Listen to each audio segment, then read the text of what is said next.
watch more movies. I'm your host, Ricky, and we are now officially in spooky season. The first episode for this month starts with horror and will continue that way throughout the entire month. The first horror-themed episode for this month will be about international horror. A lot of time, and I'm still trying to figure out why, non-American horror films always feel so much more visceral to me. Of course, there are some exceptions to this, but horror films not made for American audiences or American productions feel a lot more willing to go that extra mile, whether that be showing more blood, gore, or even tackling really touchy subject matter that American audiences typically, in mass, are afraid to witness on screen or maybe too off-putting for them. And as a general note, the subgenre of international horror, for me personally, helped me get into international cinema, just in general. It was a gateway for me to tangibly watch movies that were not in English language and be really engaged and really kind of wrap my head around it. It is something that I love getting into because, like I said, they just go the extra distance. These aren't the ones that were, seminal for me, but they are ones that I highly recommend if you want the same experience of getting into international film and you love horror as well. The first pair of recommendations today is going to be a Spanish language found footage film along with its sequel. It is Rec and Rec 2. Rec follows a TV reporter in Barcelona that is recording a story about the day in and day out of the local fire department. When they get a call to an apartment building, her and her crew tag along to see what calls typically look like for the firefighters and can see what their job is like firsthand.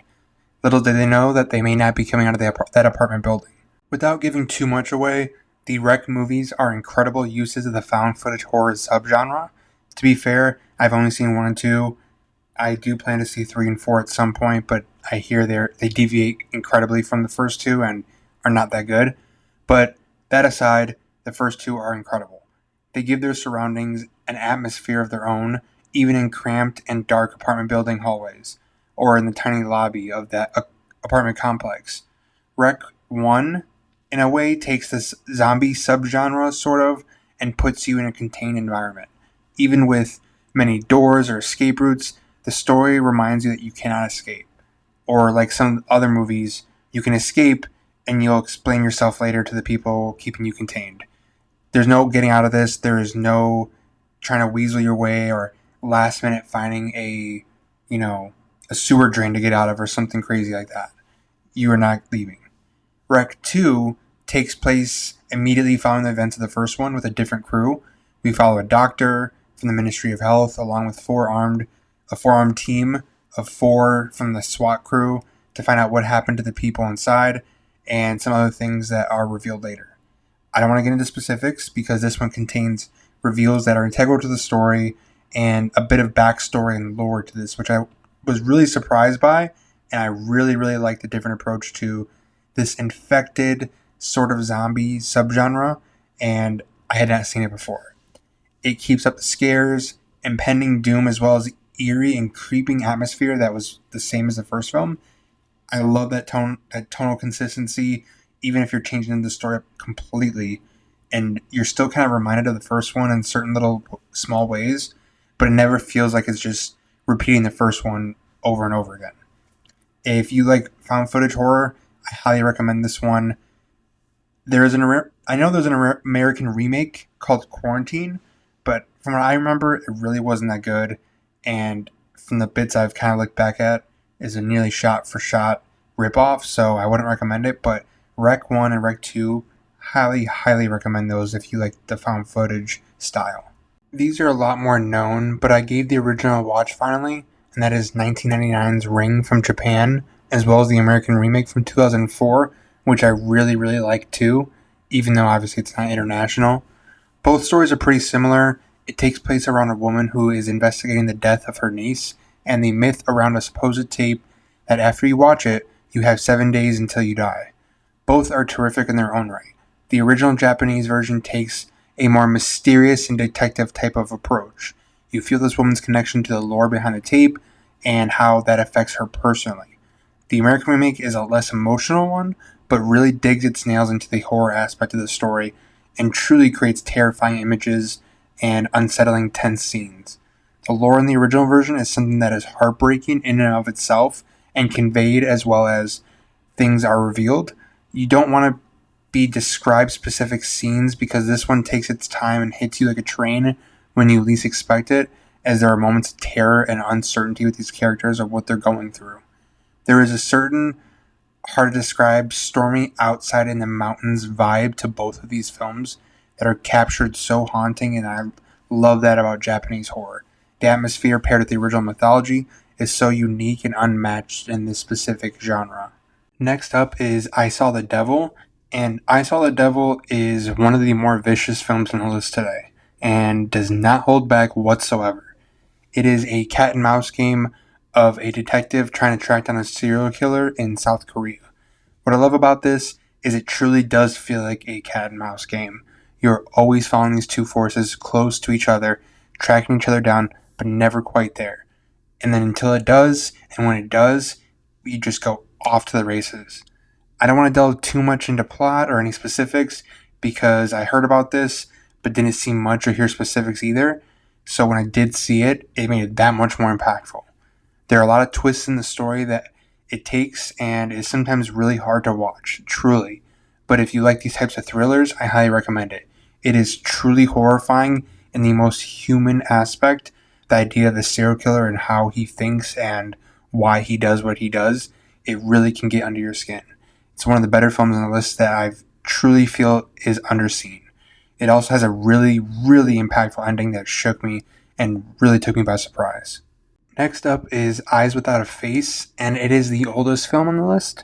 It is from 1960, from a French film, and there is a reason it's in the Criterion Collection.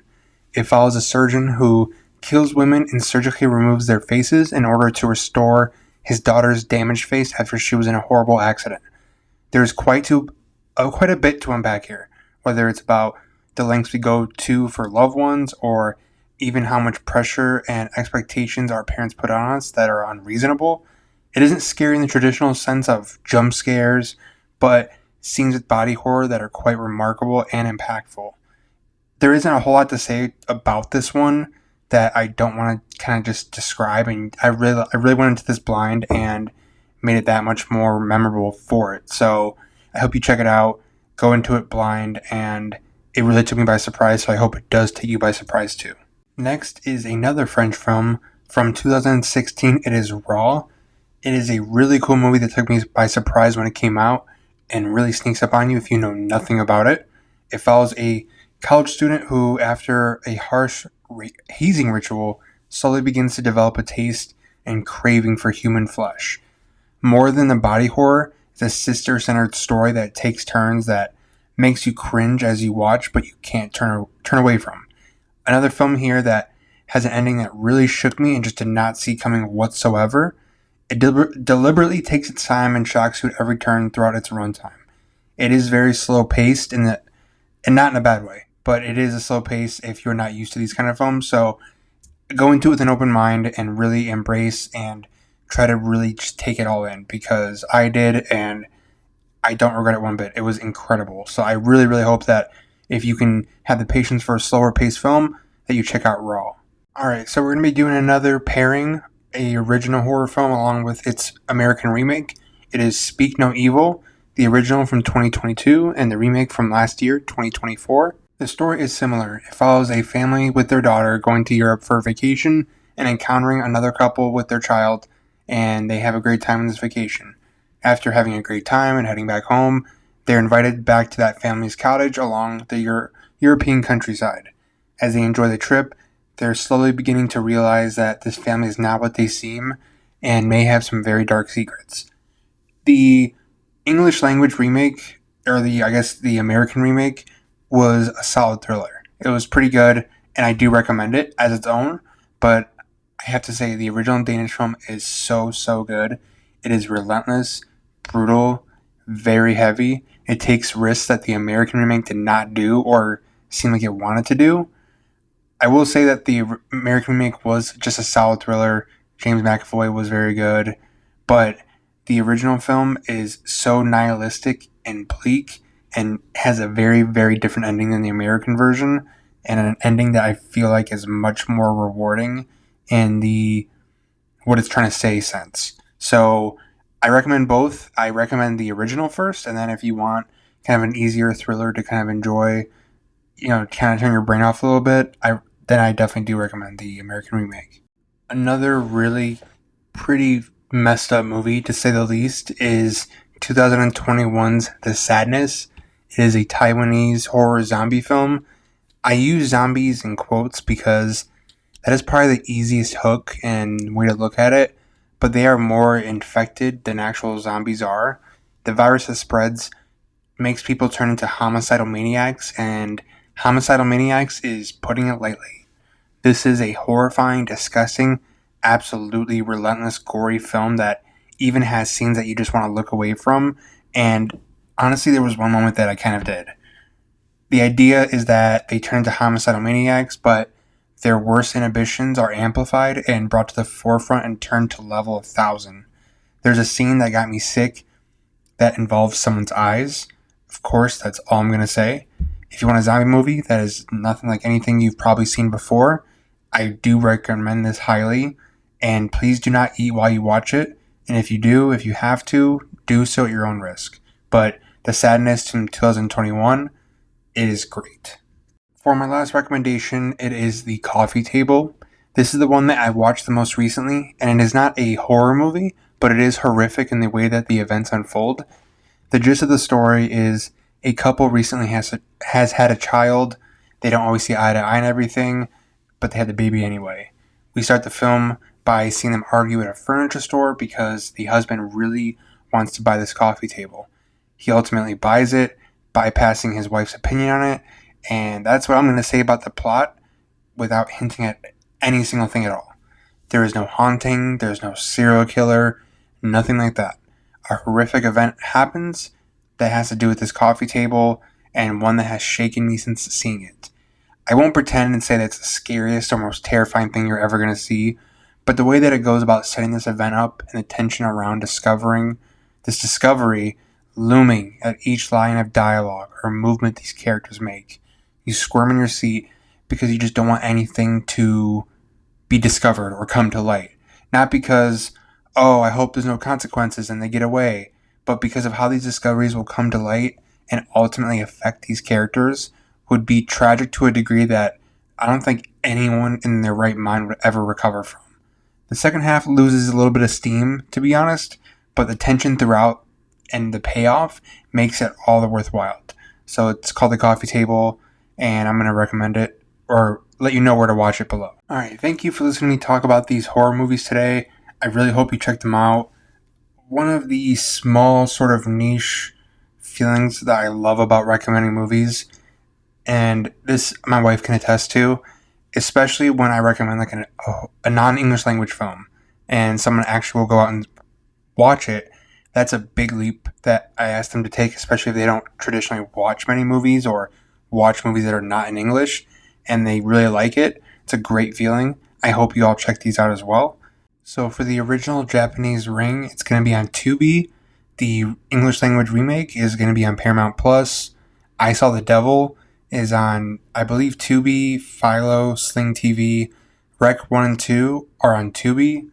Eyes Without a Face is going to be on the Criterion Channel, Tubi, HBO Max. Raw, you can't stream for free anywhere. You either can rent it or purchase it. But again, if I'm recommending it, I do highly recommend that you do check it out. The Sadness is on Shudder or AMC Plus. Speak No Evil, the original, is on Tubi or AMC Plus. Speak No Evil, the remake, is on Peacock or Prime Video. And The Coffee Table is going to be on Tubi or Canopy. The next episode is going to be another horror-related topic, along with covering a film that came out earlier this year that was a huge hit, and maybe coming into the consciousness again with award season. And if you hadn't seen it, that would be a big sin on your part. Thank you for tuning in today. You can keep up to date with the show on Instagram at PodWatchMovies and on Bluesky at watchmoremovies.bsky.social. Please subscribe Apple, Spotify, or YouTube.